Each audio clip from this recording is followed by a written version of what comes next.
বিশেষ ঘোষণা, ঘোষণাটি মন দিয়ে শুনবেন।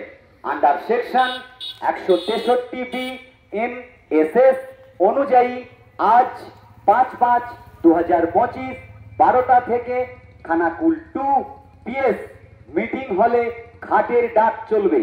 তাই 200 মিটারের মধ্যে 5 জনের বেশি জমায়েত চলবে না।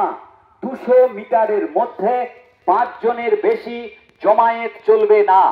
আরামবাগ সাব ডিভিশন ম্যাজিস্ট্রেটের আদেশ অনুযায়ী, আরামবাগ সাব ডিভিশন ম্যাজিস্ট্রেটের আদেশ অনুযায়ী আজ 5/5/2025 12টা থেকে খানাকুল 2 PS মিটিং হলে ঘাটের ডাক চলবে। তাই 5 জনের বেশি একসঙ্গে জমায়েত চলবে না। 5 জনের বেশি একসঙ্গে জমায়েত চলবে না। আদেশ অনুযায়ী একটি বিশেষ ঘোষণা, ঘোষণাটি মন দিয়ে শুনবেন। Under section 163